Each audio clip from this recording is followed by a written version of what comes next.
Inclusão 3 de março de 2019. Minha biblioteca Rastecoma novidades. Gel e matemática. Rastecoma Nissunia NVKEA. 1931. Primeira edição. Enunta de Mbeners Marxismos sob a bandeira do marxismo. 1931. Fonte. Manuscritos Matemáticos de Marx. New Park Publications. 1983. Tradução. Reinaldo Pedreira Cerqueira da Silva HTML. Fernando Araújo. Direitos de reprodução. Licenciado sob uma licença Creative Commons. O enorme interesse demonstrado no estudo de gel pela ciência na União Soviética é melhor justificado no legado filosófico de Lenin. Os modernos cientistas naturais, se souberem procurar, e se aprendermos a ajudá-los, encontrarão na dialética juliana materialisticamente interpretada uma série de respostas aos problemas filosóficos que estão sendo levantados pela revolução nas ciências naturais e que fazem aos admiradores intelectuais da moda burguesa tropeçam em reação. Se o materialismo deseja ser materialismo militante, deve estabelecer-se tal tarefa e trabalhar sistematicamente para resolvê-lo. Caso contrário, eminentes cientistas naturais com tanta frequência quanto até agora estão desamparados em fazer suas deduções e generalizações filosóficas.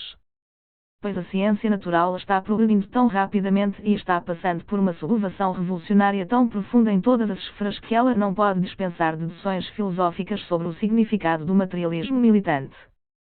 A ciência e a matemática na União Soviética estão ininterruptamente empenhadas em fortalecer e ampliar suas bases filosóficas com a ajuda do estudo da dialética de Gel do ponto de vista materialista, a fim de continuar sua luta contra a pressão das ideias burguesas e contra a tentativa de restauração da visão burguesa do mundo com tanto sucesso e agressividade como tem sido até agora.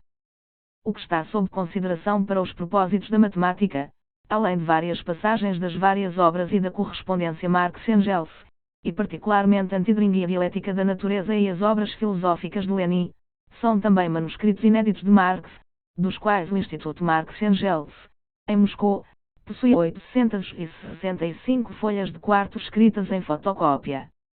Parte deste trabalho, principalmente sobre a natureza da diferenciação e o teorema de Taylor, já foi decifrado. Como a dialética materialista avalia o papel da filosofia juliana da matemática, o marxismo-leninismo procede do princípio de que a mistificação que a dialética sofre nas mãos de Gel não o impede de ser o primeiro a apresentar sua forma geral de trabalhar de maneira abrangente e consciente. Com ele está em sua cabeça. É preciso virar o lado direito novamente para descobrir o núcleo racional dentro da concha mística. Marx, prefácio para a segunda edição do Capital. Ele, portanto, naturalmente, também considerou a filosofia da matemática de Gel do ponto de vista de uma crítica que distingue, que soube separar o núcleo positivo do material e sua tradução e transformação fiéis da casca negativa do ideal misticamente distorcido. Assim, vemos o positivo e o negativo entrelaçados na filosofia da matemática de Gel e nos colocamos a tarefa de libertar o núcleo materialista da casca idealista. A atitude dos fundadores do marxismo para as concepções matemáticas de Gel pode ser vista da seguinte citação de Engels. Eu não posso deixar passar um comentário sobre o velho Gel, que eles dizem não ter uma profunda educação científica matemática. Gel sabia muito sobre matemática que nenhum de seus alunos estava em posição de publicar os numerosos manuscritos matemáticos entre seus trabalhos. O único homem que eu saiba para entender o suficiente sobre matemática e filosofia para poder fazer isso é Marx. Engels, Carta a Lange, 29 de março de 1865. Nós, materialistas dialéticos, vemos o mérito da filosofia juliana no campo da matemática no fato de que Gel foi o primeiro a adivinhar brilhantemente a gênese objetiva da quantidade como resultado da dialética da qualidade.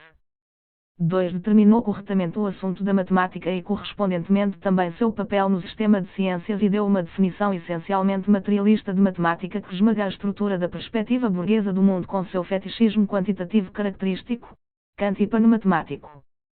3. Reconheceu que o campo do cálculo diferencial e integral não é mais um campo meramente quantitativo, mas que já contém momentos e traços qualitativos característicos do conceito concreto, unidade de momentos internamente contraditórios, e que consequentemente 4. Qualquer tentativa de reduzir o cálculo infinitesimal à matemática elementar, para aniquilar o salto qualitativo entre os dois, deve, desde o início, ser considerada como malfadada.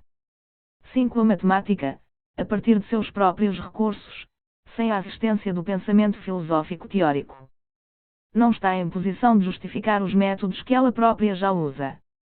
6. A origem do cálculo diferencial foi determinada, não pelas exigências do autodesenvolvimento da matemática, mas sua fonte e fundação são encontradas nas exigências da prática, núcleo materialista.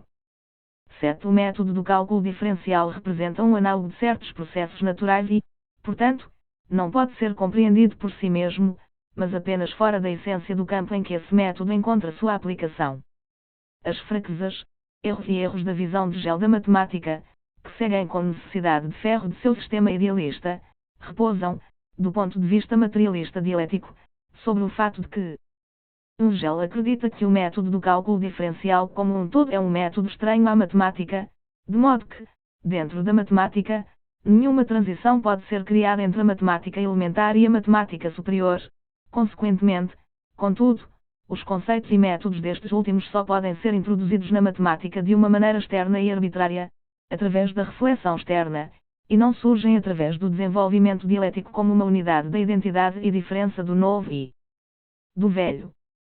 2. Ele pensa que tal transição só é concebível fora da matemática em seu sistema filosófico, enquanto em geral ele é forçado a carregar a verdadeira dialética do desenvolvimento da matemática para o seu sistema filosófico. 3. Muitas vezes ele faz isso de uma maneira distorcida e mistificadora, e ao fazê-lo substitui as relações reais ainda desconhecidas por relações ideais e fantásticas e, assim, cria uma solução aparente onde ele deveria ter colocado um problema não resolvido e se submeter à tarefa de provar e defender isso na matemática de sua época, que muitas vezes era simplesmente errada. 4. Ele considerou o desenvolvimento factual da matemática como sendo um reflexo do desenvolvimento das categorias lógicas, desses momentos do autodesenvolvimento da ideia, e negou a possibilidade de construir uma matemática que conscientemente aplicaria o método dialético e, portanto, seria capaz de descobrir a verdadeira dialética do desenvolvimento de seus próprios conceitos e métodos e não simplesmente tomar os momentos qualitativos e contraditórios em si mesmo através da reflexão externa. 5. Correspondentemente, ele não só não está em posição de representar a tarefa de reconstruir a matemática através do método da lógica dialética, mas ele é forçado a correr atrás da matemática de seus dias, apesar de sua correta crítica de seus conceitos e métodos básicos. 6. Ele prefere a prova de Lagrange de cálculo infinitesimal não porque descubra as relações reais entre a matemática do finito, álgebra, e do infinito, análise, mas porque Lagrange traz o quociente diferencial para a matemática de um modo puramente externo e arbitrário, segundo o qual Gell se conforma. A interpretação superficial habitual de Lagrange. 7. Ele nega a possibilidade de uma matemática dialética e em seus esforços para diminuir o significado da matemática excessivamente, mais do que merece, ele nega totalmente os momentos qualitativos, dialéticos, na matemática elementar, aritmética. No entanto, como sua presença era óbvia para um dialético como Gell, enquanto ele os expulsava em um ponto, no capítulo sobre quantidade, ele tinha que criá-los em outra medida. O mérito de Gell em reconhecer corretamente o assunto da matemática merece estar em alta em nossa estimativa, particularmente tendo em vista o fato de que mesmo hoje esta questão causa as maiores dificuldades nas mais variadas tendências filosóficas idealistas e ecléticas porque elas refletem uma realidade material em uma distorção caminho. Assim, os intuicionistas, Will, Brouwer, seguindo Kant, consideram que a intuição por a priori forma o assunto da matemática, enquanto os logicistas, que desde Leibniz levam a matemática a fazer parte da lógica, veem nos axiomas e teoremas as leis de razão. Os formalistas, como Hilbert, negam a existência de um assunto específico de matemática, mantendo o último como uma mera coleção de regras que nos permitem formar várias combinações e transformações. Os empiristas mecanicistas que classificam a matemática como parte da física negam sua natureza específica, pensam que seu assunto é o espaço físico e o tempo físico. Outros, como Mas, buscam seu assunto em psicologia, etc. No entanto, todas essas definições levam a dificuldades que nenhum desses sistemas filosóficos é capaz de superar. Como sabemos, os neo-kantianos, Habermas, Nelson, tiveram que enfrentar não poucas dificuldades para conciliar a contemplação por a priori com a geometria não euclidiana. Os logicistas, Russell, Frege, foram forçados a tomar a visão de que a matemática era gramática sem sujeito, objeto, verbo e predicado, uma gramática da cópula e, ou, se, etc., a fim de transformá-la assim em uma gigantesca tautologia incapaz de fornecer qualquer novo conhecimento do assunto. Os empiristas mecanicistas foram incapazes de classificar a geometria multidimensional em seu sistema e foram confrontados com a escolha de reconhecer uma geometria matematicamente possível, mas excluindo o resto da matemática. Os formalistas, que transformaram a matemática em uma espécie de jogo de xadrez com símbolos vazios, não estão em condições de explicar seu papel na tecnologia, na ciência e na estatística. Os convencionalistas, Henri Poincaré, que sustentam que os conceitos matemáticos e operações são convenções meramente convenientes, mentalmente econômicas, evitando assim a questão colocada e são incapazes de fazer qualquer afirmação sobre o desenvolvimento desses conceitos.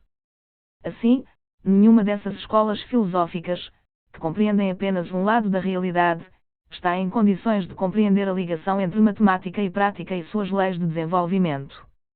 Hegel, por si só, deu à matemática uma definição tal como apreendeu a essência do assunto, uma definição que, independentemente das opiniões de Hegel, é na verdade profundamente materialista.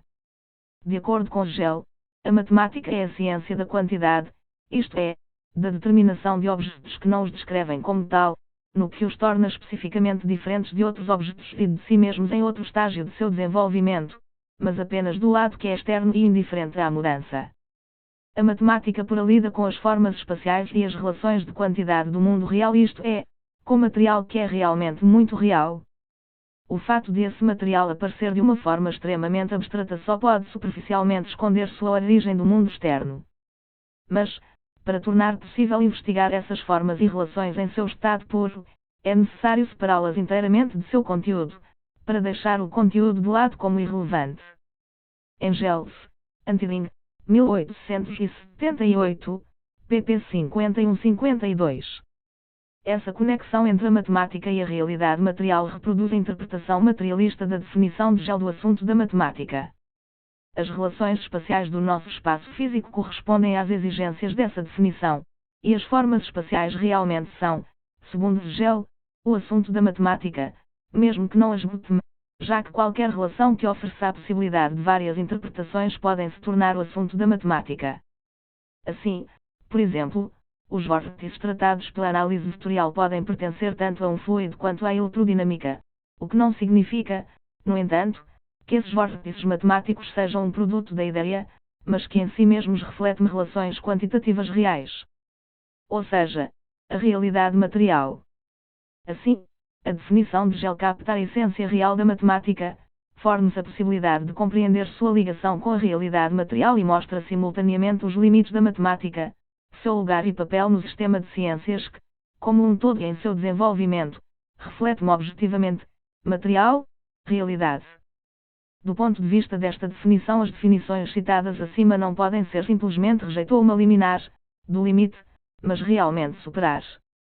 Em cada um deles, momentos de verdade podem ser reconhecidos, uma das características, lados, facetas do conhecimento que, unilateralmente exagerados e distendidos, se desenvolvem em uma natureza absoluta, divorciada da matéria, apotetizada. Lenin, sobre a questão da dialética, volume 38, Colette-Borges, p. 363. Isso pode ser feito mesmo que o próprio Hegel não tenha conseguido superar completamente a unilateralidade dessas definições. Pois em Hegel devem ser ouvidos motivos que, muitas vezes bastante ecleticamente confusos, simplesmente ecoam não apenas a logística de Leibniz, mas também a construção de Kant dos elementos da contemplação a priori, até mesmo a negação convencional e formal da correção objetiva das declarações matemáticas. Assim, ele de fato descreve corretamente a essência abstrata e formal do método matemático, segundo a qual primeiras definições e axiomas são estabelecidos, aos quais os teoremas estão ligados, cuja prova consiste apenas em ser reduzida pelo entendimento àqueles postulados não comprovados. Hegel, ciência da lógica. Mas ele mesmo exagera unilateralmente o momento da tautologia na matemática, fechando os olhos para a evolução desse método que leva ao caráter arbitrário e externo dos axiomas sendo sublimados, embora até hoje a maioria dos matemáticos e filósofos da matemática não reconhecem isso e que, no desenvolvimento da matemática, os momentos lógico-formais da compreensão são deixados de lado pelos momentos dialéticos. É verdade que Hegel corretamente observa a existência dos momentos sensuais na matemática, mas ele confia demais em Kant, reduzindo o conteúdo de matemática como ele a abstrair a intuição sensual. Pois ele concorda com Kant que a matemática não tem a ver com conceitos, mas com determinações abstratas de intuições sensoriais, em que particularmente geometria tem a ver com a intuição sensual ou abstrata do espaço, que é verdadeira na medida em que o momento sensual é particularmente pronunciado precisamente na geometria, mas que não deve ser feito absoluto nem em relação à geometria. Além disso, o próprio Hegel prossegue admitindo que mesmo essa ciência, que lida apenas com essas percepções abstratas e sensoriais, no entanto, colide em seu caminho, o mais notável, no final, com incomensurabilidades e irracionalidades, onde, se quiser prosseguir na determinação, é levado além do princípio da compreensão. E finalmente, Hegel critica, e com razão, o prestígio e charlatanismo, até mesmo das provas newtonianas, que tentavam apresentar as leis da experiência como os resultados do cálculo.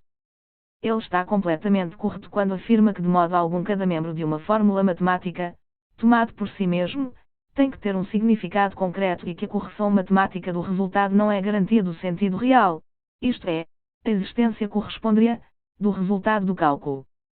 Mas, ao mesmo tempo, o que isso significa em Hegel é que, em proposições matemáticas em geral, ele nega a correção como tal em si mesmo, que considera a matemática, assim como os formalistas de hoje, apenas do aspecto de sua consistência lógica interna e não de sua verdade objetiva, ou seja, apenas como um cálculo. Sendo a ciência da determinação abstrata da quantidade, a matemática só pode retratar um lado da realidade. Entre ele e a física já existe uma diferença essencial, um nó, uma transição para a nova qualidade. Para a física, as pesquisas já importam do lado essencial qualitativo. Suas moléculas, átomos e elétrons não são mais relações indiferentes nas quais coisas mutuamente diferentes podem emergir sem mudar sua qualidade, mas precisamente moléculas, átomos e elétrons na totalidade de sua particularidade, a maneira específica como elas surgem e se desenvolvem. Portanto, a física não pode ser reduzida à matemática, o papel da matemática na ciência é limitado. Esse ponto de vista é diametralmente oposto ao de Kant, segundo o qual a ciência só é digna do nome na medida em que a matemática encontra um lugar nela. Ao se deparar com a fetichização da quantidade, que afinal é apenas um reflexo das relações abstratas de troca de dinheiro da ordem burguesa, Hegel, neste caso, desintegrou o arcabouço da filosofia burguesa. No entanto, como ele não se baseava em outra classe, mas era e permaneceu um filósofo da burguesia, ele só poderia desenvolver isso, em sua essência, um ponto de vista profundamente materialista, de um modo idealista e, portanto, para a hipertrofia desenfreada.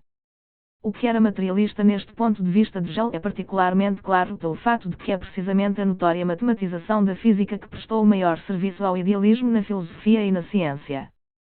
Não foi em vão que o filósofo natural Abel Rey, que desprezou o materialismo, escreveu que La Théorie des Espaces et Sciences, Paris, 1907, citado em Lenin, volume 14, p. 309, uma crise na qual a matéria desaparece, apenas as equações permanecem, e bid. Mesmo assim, o que aconteceu na ciência, o conjunto das duas ciências da física e da matemática foi avaliado por Lenin como um sucesso significativo para a ciência. Isso está em completa harmonia com Hegel se o interpretamos materialisticamente. Hegel, é verdade, não reconheceu o desenvolvimento de conceitos em matemática, já que ele não contava a matemática como parte da filosofia, isto é, como uma ciência que lida com conceitos.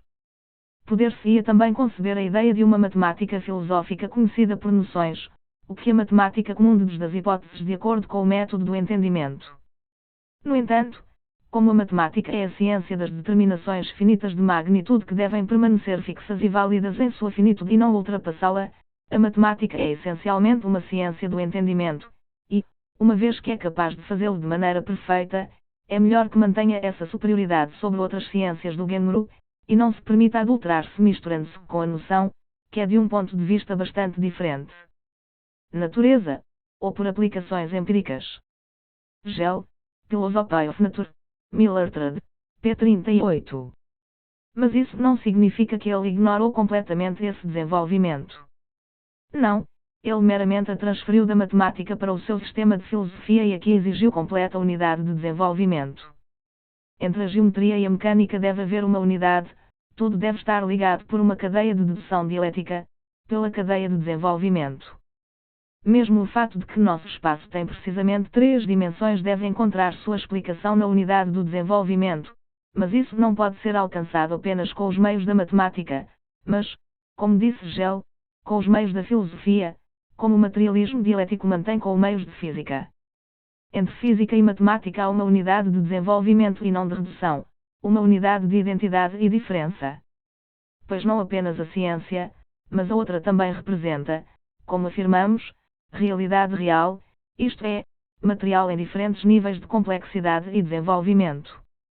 A geometria do espaço físico e da mecânica são 2 desses campos, um em pé diretamente acima do outro, entre o princípio da gravitação e a doutrina das propriedades do espaço-tempo material. Deve haver um elo, mas ao mesmo tempo uma diferença também. Para descobrir esse elo devemos nos aprofundar, fisicá-lo, se for possível usar a expressão. Einstein não poderia ter desenvolvido sua teoria da relatividade se a geometria não tivesse progredido na direção apropriada em que se enchia de conteúdo físico. A geometria diferencial de Riemann supera, usando este termo no sentido de Hegel, a geometria euclidiana ao permitir a última validade apenas como um momento, subordinando e incorporando a geometria do espaço imutável rígido na curvatura constante da geometria de um mutável. O espaço fluido, que só permanece euclidiano em suas infinitas partes pequenas, de um espaço em que ou a realidade na qual o espaço se baseia forma uma multiplicidade discreta ou a base da medida, relações devem ser procuradas fora em forças que operam sobre elas para formar eles. Ibid. P. 284, onde, portanto, os corpos não são mais indiferentes em suas distâncias mútuas, uma vez que a extensão do caminho percorrido depende da história. Não é a física que é submersa e subsumida em matemática, mas a matemática que está se desenvolvendo e se aproximando da física, tomando em si mesma momentos de medida cada vez mais qualitativos. Este desenvolvimento está, portanto, procedendo completamente no sentido do método dialético materialisticamente interpretado por Hegel, mesmo que ele contradiga completamente seu sistema, que não poderia tolerar a dialética na matemática sem conceito. Assim, os sucessos da teoria da relatividade física não estão mais ligados ao sistema idealista de Hegel do que à filosofia relativista. Eles surgiram graças à dialética espontânea do pesquisador científico, que involuntariamente reflete a verdadeira dialética da teoria da relatividade. Natureza. Mas as falhas que a teoria física da relatividade de Einstein está sofrendo no momento em seus esforços para criar uma imagem do mundo que reflete adequadamente a realidade e ao mesmo tempo faz justiça às relações quânticas, são baseadas na incapacidade de compreender essa realidade como um todo. Unidade de continuidade e discreta, no desejo obstinado de preservá-la como o contínuo absoluto do pensamento ideal. Ao remover a dialética da natureza, da ciência e transferi-la para seu sistema filosófico colocado acima da natureza, Hegel é como um verdadeiro idealista. Por essa mesma razão, ele não apenas negou à matemática a capacidade de proceder de maneira conscientemente dialética, mas também, apesar de seu pronunciado objetivismo, cai em uma posição puramente subjetiva na matemática. Tratar uma equação dos poderes de suas variáveis como uma relação das funções desenvolvidas pela potencialização pode, em primeiro lugar, ser apenas uma questão de escolha ou possibilidade. A utilidade de tal transformação deve ser indicada por alguma outra finalidade ou uso, e a única razão para a transformação foi sua utilidade. Hegel, Science of Logic, Millertrud, p. 281. Escreveu ele, num estilo que encontramos novamente em Masolpa e em Carré. Para o matematicamente infinito, que emerge na matemática na forma da série, a transição de limite, fluxão, quocientes diferenciais, o infinitesimal, etc., não é mais algo meramente quantitativo de seu ponto de vista, mas já contém um momento qualitativo, então que aqui a matemática não pode evitar o conceito, ao passo que se supõe que o conceito seja algo alheio à matemática, algo que supostamente contradiz todas as suas leis, e assim a matemática só pode levá-lo de um modo arbitrariamente lemático de um campo estranho para a matemática. Hegel afirma corretamente que a matemática elementar nunca teria dado origem à análise por si mesma, que foi levada a fazê-lo pelas exigências da aplicação, isto é, da prática, da técnica e da ciência. Quando Hegel escreve, a aparência de arbitrariedade apresentada pelo cálculo diferencial em suas aplicações seria esclarecida simplesmente pela consciência da natureza das esferas nas quais sua aplicação é permissível e da necessidade peculiar e condição desta aplicação. Ibid. P. 284, Este núcleo materialista está no mesmo sentido que a afirmação de Engel sobre as analogias materiais do infinito matemático. No entanto, assim que os matemáticos se retiram para sua inexpugnável fortaleza de abstração, a chamada matemática pura, todas essas analogias são esquecidas, torna-se algo totalmente misterioso, e a maneira pela qual as operações são realizadas em análise aparece como algo absolutamente incompreensível, contradizendo toda a experiência e toda a razão.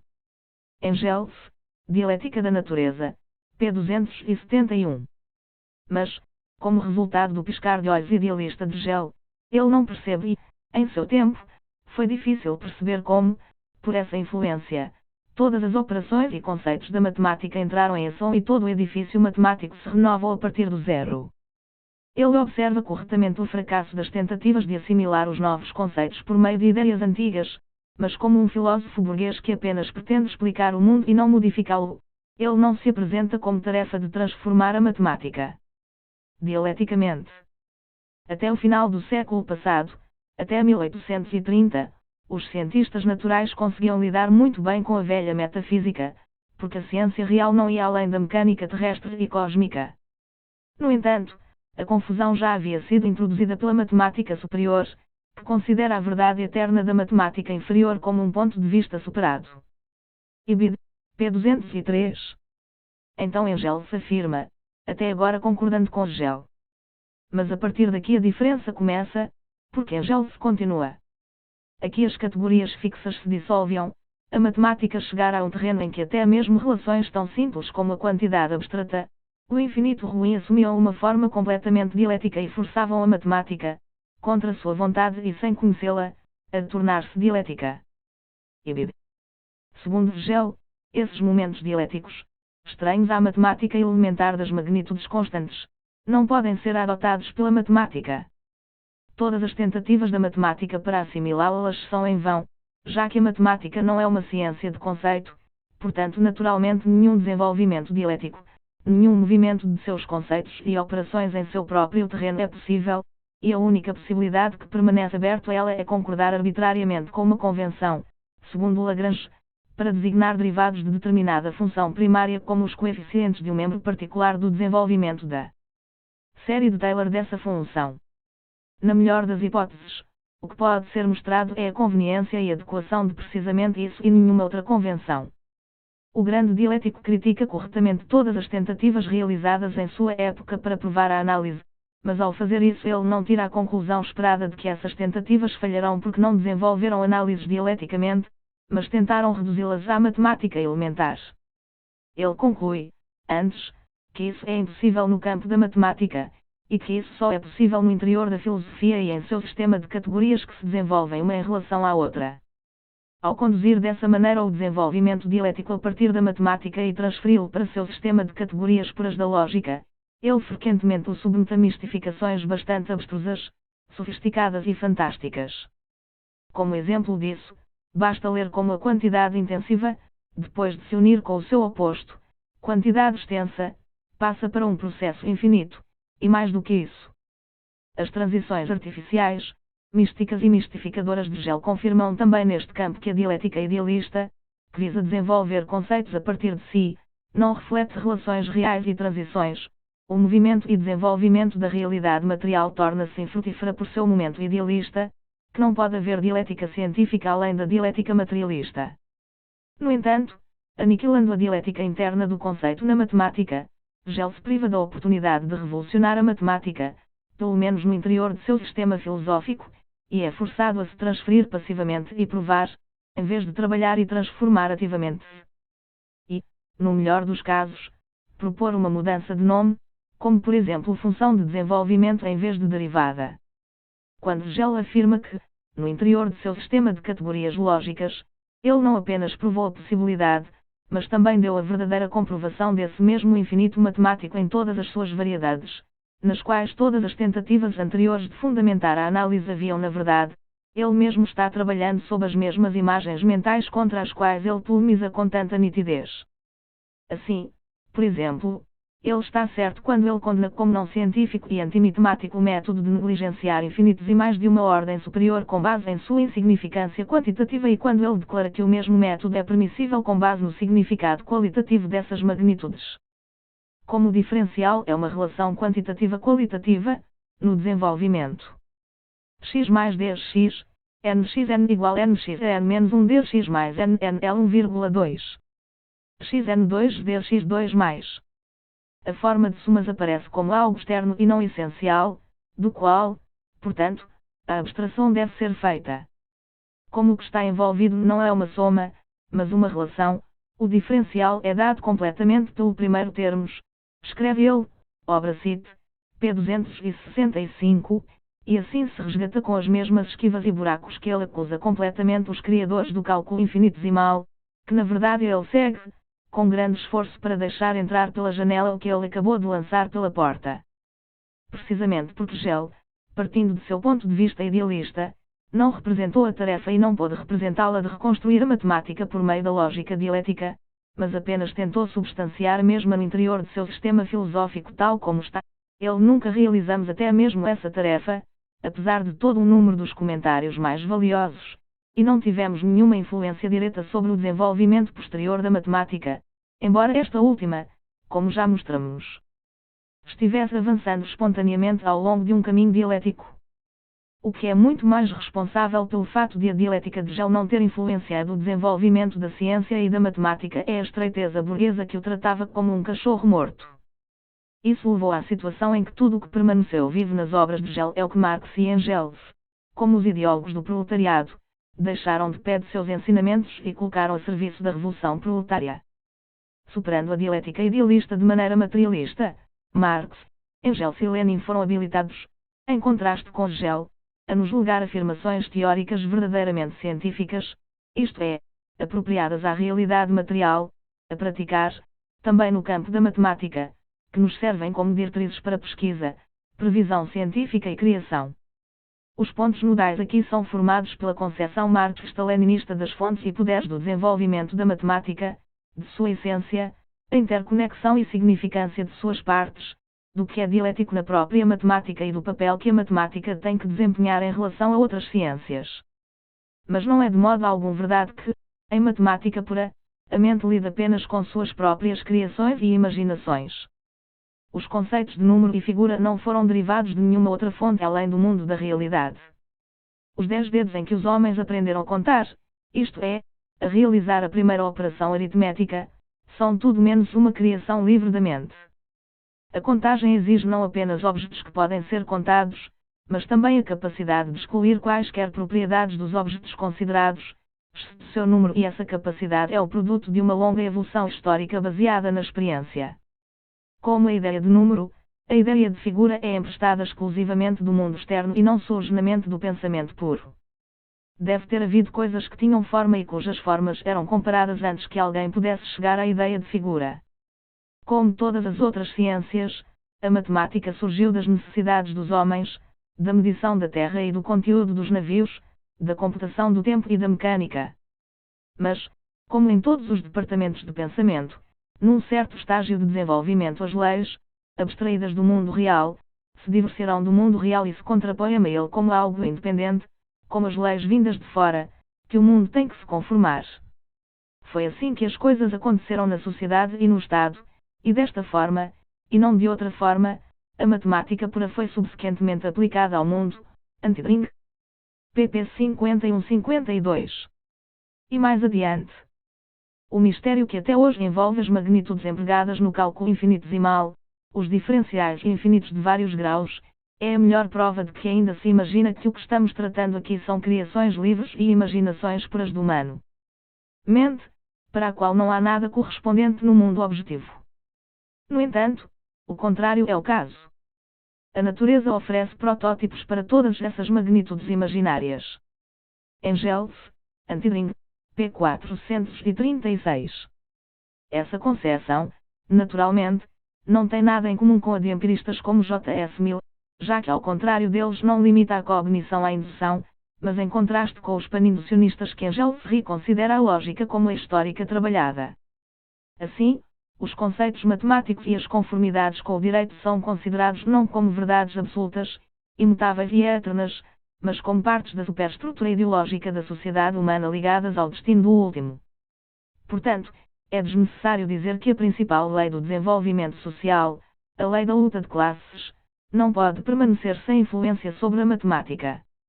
Há um ditado bem conhecido de que, se os axiomas geométricos afetassem os interesses humanos, certamente seriam feitas tentativas de refutá-los. As teorias das ciências naturais que entram em conflito com os antigos preconceitos da teologia provocaram e ainda provocam a mais raivosa oposição. Este ponto de vista, que não tem nada em comum com a alegação de Kautsky de que a matemática e as ciências naturais devem ser contadas completamente entre as forças de produção, o que nega a luta de classes dentro delas, rejeita a divisão das ciências em exato-matemática e as ciências naturais e não exatas as ciências sociais. O ponto de vista da classe em matemática não deve, no entanto, ser interpretado de tal forma que toda a matemática anterior seja rejeitada como um todo e que, em seu lugar, uma matemática construída a partir de elementos completamente novos seja estabelecida de acordo com princípios totalmente novos. Nós assumimos a posição de que o desenvolvimento da matemática é determinado pelo desenvolvimento das forças produtivas, através do qual a própria matemática tem um efeito recíproco sobre as forças produtivas, e, consequentemente, reflete a realidade material.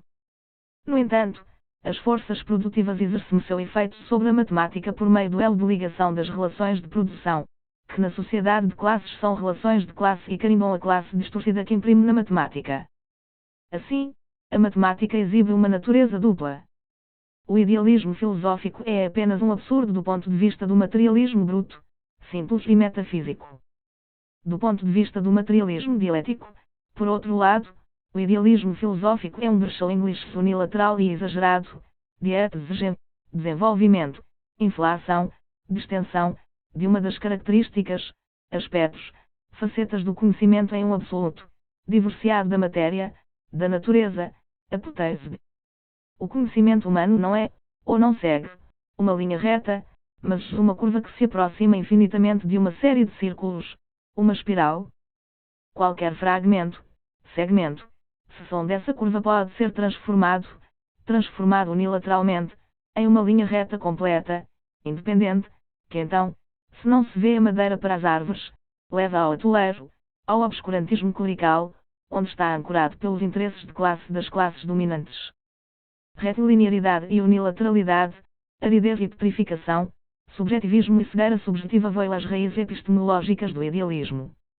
E o obscurantismo clerical, idealismo filosófico, naturalmente, tem raízes epistemológicas, não é infundado, é, sem dúvida, uma flor estéril, mas uma flor estéril que cresce na árvore viva do conhecimento humano absoluto, fértil, genuíno, poderoso, onipotente, objetivo e absoluto. Lenin, On Question of Dialectics, Colette Barks, volume 38, p. 363. Não obstante, a matemática burguesa pode ser simplesmente rejeitada, mas, ao contrário, deve ser submetida a uma reconstrução, pois ela representa o mundo material, ainda que unilateral e distorcido, ainda que objetivamente. Mas se a matemática deve suas origens à prática, se ela reflete relações reais e condições derivadas da realidade material, embora de forma completamente abstrata e distorcida, deve ser dialética. Pois a dialética, a assim chamada dialética objetiva, prevalece em toda a natureza em Engels, Dialectics of Nature, p. 211, e a dialética em nossa cabeça é apenas um reflexo do desenvolvimento real que ocorre no reino da natureza e da sociedade humana e que segue as formas dialéticas. Carta a Conrad Schmid, 1 de novembro de 1891. Este místico no próprio Hegel, porque as categorias aparecem como pré-existentes e a dialética do mundo real como sua mera reflexão dialética da natureza, p. 203.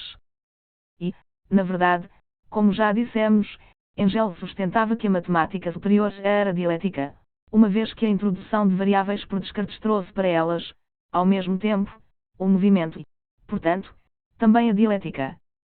Hegel observou corretamente que novos momentos qualitativos e dialeticamente internos contraditórios penetravam, assim, na matemática. Mas ele ignorou o que Engels enfatizou, isto é, que a própria matemática foi assim forçada, embora inconscientemente e contra sua vontade, a se tornar dialética e que, Portanto, a dialética do desenvolvimento de seus conceitos e métodos básicos deve ser buscada na própria matemática. No entanto, a matemática elementar, assim como a lógica formal, não é absurda, deve refletir algo na realidade e, portanto, deve conter certos elementos da dialética. Engels também pode realmente vê-lo, em contraste com Hegel. O número é a mais pura determinação quantitativa que conhecemos. Mas está repleto de diferenças qualitativas. 16 não é meramente a soma de 16, é também o quadrado de 4, o quarto poder de 2. Portanto, o que Hegel diz quantity, p237 sobre a ausência de pensamento na aritmética é incorreto. Ibid, pp 258-259. Mesmo na álgebra elementar e na aritmética, ele vê uma transformação de uma forma no oposto, que é sem futilidades ociosas, mas uma das alavancas mais poderosas da ciência matemática, sem a qual hoje dificilmente qualquer um dos cálculos mais difíceis é realizado. Ibid, p 258. Marx, contudo, viu, não só em concordância com Hegel, tanto a impossibilidade de todas as tentativas de fornecer uma comprovação formal lógica da análise, como também a infantilidade de tentar fazê-lo repousar na intuição sensual, no gráfico, etc. Lutou pela dialética da matemática, particularmente da análise, mas mais do que isso, ele empreendeu uma tentativa independente de construir uma fundação dialética baseada na unidade do histórico e do lógico. Ao fazê-lo, Marx se coloca como tarefa, como já mencionamos, de não reduzir a análise à aritmética, como os logistas, começando com Weierstrass, mais tarde tentaram fazer, que, apesar de todas as suas realizações no aprofundamento do modo matemático. Os problemas são colocados, levaram aos paradoxos bem conhecidos da teoria dos conjuntos que destruíram toda a estrutura, não apenas de matemática, mas também de lógica, que fora especialmente construída para esse fim. Marx tenta mostrar como o cálculo diferencial e integral, essencialmente novo, surge da própria matemática elementar e de sua própria base, aparecendo como um tipo específico de cálculo que já opera independentemente em seu próprio terreno, de modo que o método algébrico inverte-se em seu oposto exato, o método diferencial e, desse modo, como um salto que foge de todas as leis da álgebra.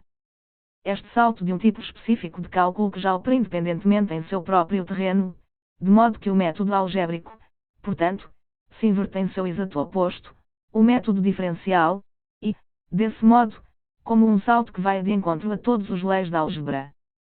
Este salto de um tipo específico de cálculo que já opera independentemente em seu próprio terreno, de modo que o método algébrico, portanto, se inverte em seu exato oposto, o método diferencial, e, desse modo, como um salto que vai de encontro a todas as leis da álgebra.